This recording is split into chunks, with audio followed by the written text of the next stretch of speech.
Le Grenoble Tennis accueillait il y a quelques jours les premières rencontres en jeu organisées par Sésame et Sport dans la ville. Une façon de faire se rencontrer des jeunes des quartiers prioritaires de la ville et des chefs d'entreprise du territoire dans un contexte moins classique. 2 ans après l'invasion russe en Ukraine, la Maison de l'International de Grenoble accueille jusqu'à la fin du mois l'exposition Visages de la guerre, des portraits réalisés par le photographe ukrainien Alexander Chekmenev, plusieurs fois récompensé. Et puis née en captivité au centre de réintroduction des aigles du Léman, relâchée dans la nature il y a 6 mois, cette femelle pigargue à queue blanche, une espèce protégée, a été abattue récemment par des chasseurs en Oisan. Jacques-Olivier Travers, fondateur du parc, a porté plainte. Il est l'invité de ce JT. Bonsoir à tous, ravi de vous retrouver dans ce JT du lundi 18 mars 2024. Du lundi au vendredi à partir de 18h, l'essentiel de l'actualité du Grand Grenoble. Un petit plus sur le CV, rien de tel pour apprendre à se connaître que de jouer ensemble. Et en cette année olympique en France, difficile de passer à côté des Jeux. C'est ainsi que sont nées les premières rencontres en jeu, en 3 mots, qui ont croisé des publics très différents pour montrer que les jeunes sont motivés et que les entreprises sont ouvertes. Voyez le reportage de Jérémy Pinard. Chefs d'entreprise, jeunes de quartiers populaires, sportifs de haut niveau ou encore maires se sont donné rendez-vous au Grenoble Tennis autour d'une après-midi sportive. Tous ces différents profils se sont répartis en équipe pour partager un temps d'échange autour d'une compétition symbolique. Un événement organisé par l'association Sésame en collaboration avec Sport dans la ville. Il y a 10 équipes de 10 personnes qui sont regroupées ici et qui se rencontrent, qui font différentes épreuves. Chaque équipe est constituée de tous ces acteurs différents, à la fois des jeunes, des chefs d'entreprise, des salariés, des sportifs. Voilà, c'était vraiment l'objectif de se dire comment vis-à-vis de ces jeunes on peut venir faire ces activités avec eux et puis mieux se connaître, parce que quand on se connaît mieux, on se comprend mieux et comme ça on peut aussi mieux les accompagner de leur entrée dans la vie. Un moment d'union et de partage pour les 100 participants qui s'affronteront autour de 10 épreuves en lien avec les Jeux paralympiques 2024. Une présence pleine de sens pour Halim Latrèche, médaillé aux Jeux paralympiques de Londres et d'Athènes en escrime. Le Grenoblois est venu se joindre à la fête et partager son vécu. Ouais, c'est très animé. C'est très motivant et c'est intéressant. On découvre d'autres sports, d'autres activités que moi-même je n'ai jamais pratiquées et que je découvre aujourd'hui. Comme j'ai pu participer aux Jeux en escrime, du coup je vais partager mon parcours notamment aux jeunes et avec les personnes avec qui on va échanger aujourd'hui. Des échanges autour d'activités diverses et variées telles que le cécifoot ou le tennis-chaise. Des activités handisport ou pouvant être pratiquées par des personnes en situation de handicap. De mettre l'handisport en avant, mais aussi de se mettre dans une position dans laquelle on n'a pas l'habitude d'être et de mettre un peu tout le monde au même niveau, parce que c'est des gens qui viennent d'univers et d'horizons très divers et variés, et que vivre ensemble une expérience très nouvelle, ça permet de se rencontrer différemment. Des rencontres pleines de sourires qui semblent avoir ravi les participants. Là, on vient de faire par exemple le tennis-chaise, c'était super sympa, super intéressant. On apprend plein de choses, on rencontre des gens, donc c'est convivial et c'est un beau partage entre les jeunes et les adultes qui font partie des entreprises. Que seraient des Olympiades sans une cérémonie de remise des médailles, avec même un joli cadeau pour la médaille d'or, des places pour la finale de Jeux paralympiques de cécifoot, du football adapté pour personnes malvoyantes. Et la finale de cécifoot, ce sera le 7 septembre sur le Champ de Mars. Lancée en juin dernier avec 28 entreprises, Sésame en réunit aujourd'hui 39 et une cinquantaine d'associations. Fin du service pour Vercors Restauration. La société publique locale en proie à d'importantes difficultés depuis plusieurs mois va mettre la clé sous la porte à la fin de l'année scolaire. Les 21 employés vont faire l'objet d'un licenciement économique. Chaque jour, ce sont 4200 repas pour les scolaires, les centres de loisirs, les haltes garderies et les personnes âgées qui sont préparées dans une dizaine de communes, dont Fontaine, où se trouvent les locaux de Vercors Restauration. Alors effectivement, la société Vercors Restauration, malheureusement, a connu des départs de communes, ce qui fait qu'elle n'avait plus d'équilibre financier pour pouvoir continuer. Et donc maintenant, chaque commune qui est adhérente de la SPL Vercors Restauration va devoir passer des marchés pour trouver des prestataires. Donc c'est ce que va faire la ville de Fontaine. Nous allons lancer prochainement un marché pour trouver un prestataire de restauration. Donc pas d'inquiétude, il y aura de la restauration scolaire à Fontaine dans les mois qui arrivent. On estime une fermeture de la société au mois de juillet. Et ça nous laissera bien sûr là, d'ici ces semaines-là, de temps de trouver un nouveau prestataire. La guerre au jour le jour, au lendemain de la réélection sans surprise de Vladimir Poutine à la tête de la Russie et à quelques semaines des élections européennes, les marques de soutien à l'Ukraine restent présentes, comme à Grenoble où la ville accueille une exposition du photographe Alexander Shekemev, issu de toutes les couches sociales et professionnelles des Ukrainiennes et Ukrainiens, témoignent de leur vécu dans la guerre. Camille Avon. Mettre un visage sur ceux qui connaissent et subissent la guerre depuis près de 2 ans. À la Maison de l'International à Grenoble, l'exposition Visage de la guerre présente 14 portraits de civils ukrainiens. Pour collecter toutes ces photos, Alexander Tchekmenov s'est rendu en Ukraine, son pays d'origine, pour rencontrer et discuter avec la population. Chaque photographie est accompagnée d'un récit du quotidien de ces personnes. Chaque témoignage joue le rôle de preuve de crime contre l'humanité des Russes sur la population ukrainienne. Ce sont les visages de la population civile, celle qui souffre le plus de la guerre et qui témoigne des horreurs.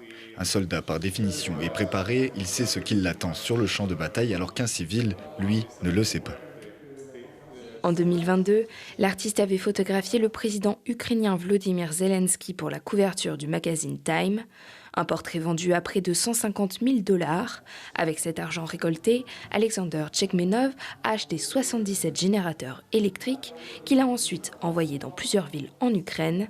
À travers son exposition, l'artiste veut montrer la solidarité et la force dont fait preuve la population civile, mais également leur montrer qu'ici en France, le sujet intéresse toujours. Je reçois beaucoup d'appels, de lettres qui proviennent d'Ukraine. Les gens me posent toujours la même question. Toi qui vois l'Europe, est-ce qu'ils n'ont pas perdu d'intérêt en nous? Est-ce qu'ils continuent de suivre ce qu'il se passe chez nous? À ça, je leur réponds que oui. Pour la ville de Grenoble et la Maison de l'International, cette exposition est l'occasion de mettre un nouveau coup d'éclairage sur la situation en Ukraine. Il y a des personnes, des gens comme nous, qui aujourd'hui sont au cœur de cette guerre, qui en souffrent, qui combattent, qui résistent. Ils sont là et c'était une façon de leur donner la parole. Aujourd'hui, l'artiste travaille sur un livre de 77 photos et textes qui viendront compléter l'exposition.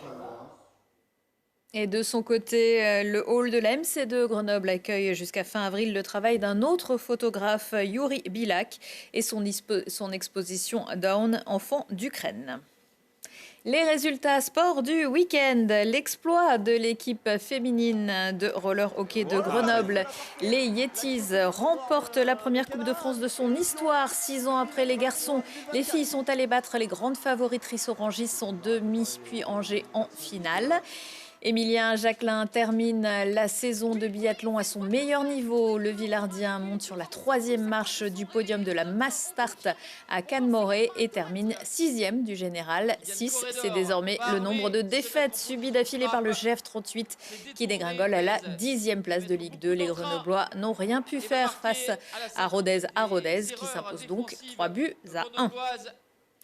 Arrêtés mercredi, 2 Isérois seront jugés le 13 mai prochain devant le tribunal de Grenoble. En garde à vue, l'un d'eux a reconnu avoir tué une pigargue à queue blanche, un aigle protégé. C'était le 24 février dernier en Noison, vers le sanctuaire de la Salette. Les 2 frères de 30 et 35 ans encourent pour cela 3 ans de prison, 150 000 € d'amende. Mais pas que, puisqu'ils sont aussi accusés d'avoir tué régulièrement des chevreuils. En attendant leur procès, ils ont l'interdiction de porter ou détenir une arme et d'apparaître sur une zone de chasse. Mais revenons-en à cet oiseau avec vous, Jacques-Olivier Travers. Bonsoir. Bonsoir. Vous êtes le fondateur des Aigles du Léman, un centre de réintroduction à Sciez, en Haute-Savoie, où avait grandi Morzine, c'est le nom de ce grand rapace. Elle avait été relâchée dans son environnement naturel il y a à peu près 6 mois et s'était depuis établie dans nos contrées, près du Drac, c'est bien ça? Oui, Morzine, effectivement, est née chez nous au mois de mars l'année dernière, donc il y a 1 an. Et donc elle a passé 6 mois avec ses parents avant de prendre son envol. Elle est restée un petit mois autour de ses parents. Et puis après, elle est partie, elle a descendu vers Grenoble et elle s'est installée juste à l'entrée de Grenoble, dans la réserve du Drac, où elle a passé tout l'hiver. Elle vivait très bien ici et depuis les beaux jours, on voyait qu'elle remontait de temps en temps un petit peu dans les montagnes de Lausanne faire des petites balades.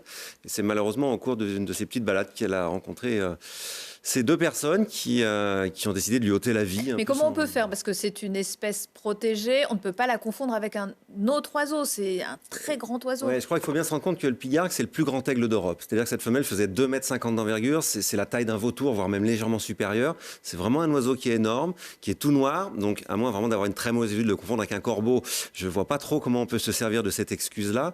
Non, le peu qu'on sait de l'enquête, visiblement, ils avaient quand même conscience de tirer un rapace, puisqu'ils ont affirmé qu'ils avaient tué une buse. La buse est aussi protégée que l'aigle. Donc, et puis c'est beaucoup plus petit, une buse. C'est beaucoup plus petit, enfin, il n'y a pas de... non, ce qu'on regrette surtout, c'est qu'on a retrouvé l'oiseau dans un décor où on ne s'attendait vraiment pas à le trouver un oiseau mort. C'est-à-dire qu'il n'y avait aucune raison qu'il meure. Il n'y a pas de ligne électrique, il n'y a pas d'éolienne, qui sont les causes principales aujourd'hui de la mort des grands rapaces. Il n'y a personne à des kilomètres à la ronde. Elle était posée tranquillement avant, parce qu'elle avait passé la nuit là et elle allait repartir juste dès que le vent allait être bon. Et on se dit, mais si on arrive à nous tuer des oiseaux là-bas, mon Dieu, qu'est-ce qui va se passer quand ils vont être dans des endroits un petit peu plus sensibles, aux environs d'élevage ou d'autres choses comme ça. La deuxième chose qui nous surprend, c'est un petit peu, entre guillemets, la clientèle qui a fait ça, c'est-à-dire qu'on aurait pu se dire, bon, bah, c'est un petit pépé dans la montagne qui n'a pas bien vu et tout ça. Non, on est sur des gens qui sont jeunes, qui sont éduqués, qui ont un permis de chasse, donc qui sont censés avoir eu une formation. Et on se dit que si cet oiseau n'avait pas eu de balise, bah, finalement, il aurait fini dans la montagne, sous de la neige ou mangé par les loups qui traînent là-haut et on n'aurait jamais su. Et moi, ce qui m'interroge, c'est que sur notre programme, on a relâché 14 pigargues. En un an, on en a 3 qui ont été tués par fusil. Ouais, c'était pas la première fois. Non, c'est pas la première fois. Par contre, c'est le premier programme où tous les oiseaux qui sont remis dans la nature portent une balise. Donc on sait exactement ce qui se passe et je pense que malheureusement on est en train de découvrir la face immergée de l'iceberg, c'est-à-dire que il y a beaucoup de rapaces qui eux n'ont pas de balise, qui doivent mourir dans la nature parce que on peut pas avoir aussi peu de chance quand même sur ce programme. On est dans une statistique qui est visiblement bien supérieure à ce qu'on avait imaginé en raison des tirs. C'est important de poursuivre les tireurs. Je crois qu'il y a 2 choses qui sont importantes. Il faut qu'on se serve de cet accident parce qu'il y a quand même aussi des bons chasseurs. Et Dieu merci, dans le programme, on travaille avec les fédérations de chasse et ça se passe plutôt bien dans l'ensemble. Donc il y a un vrai travail à faire de formation, c'est-à-dire que les fédérations de chasse doivent vraiment mettre l'accent sur ces espèces protégées qui reviennent. Enfin, je veux dire, il y a moins de 30 pigargues en France qui se promènent. Enfin, je veux dire, quand on en tue 3 dans l'année, on a tué 10% de la population. C'est juste pas possible, quoi. Donc ça, c'est le premier point. Le deuxième point, j'allais dire que c'est des sanctions malheureusement exemplaires parce que tant qu'on n'aura pas fait comprendre à ces gens-là qui se croient tout permis et qui se disent il y a une impunité parce qu'on est au sommet de la montagne, personne ne va nous voir, personne ne le saura. Tant qu'on ne leur a pas fait comprendre qu'aujourd'hui, avec les outils technologiques qu'on a, on est capable de retrouver ces oiseaux quand ils ont des balises, de savoir ce qui s'est passé et qu'on va payer cher, je crois que c'est vraiment la seule manière qui est. C'est dommage. On aurait préféré que ça passe juste par de la prévention, mais on s'aperçoit que ça ne marche pas suffisamment. Alors, vous dites qu'il y en a aujourd'hui une trentaine. Est-ce qu'ils sont tous nés en captivité ou Non, on a la chance d'avoir 5 couples naturels, donc, qui sont principalement établis, 3 dans l'est de la France, 2 dans le centre. Et l'objectif du programme de réintroduction, c'est d'amener un petit peu de diversité génétique et puis justement de peupler cette zone qui va du lac Léman jusqu'au sud et où il n'y avait pas de pigargue. Et Morzine, c'était vraiment la parfaite réussite pour nous. Elle s'est intégrée dans un environnement qui est finalement à 150 km de son lieu où elle a été relâchée. Elle vivait parfaitement bien, elle était descendue dans le couloir qu'on espérait.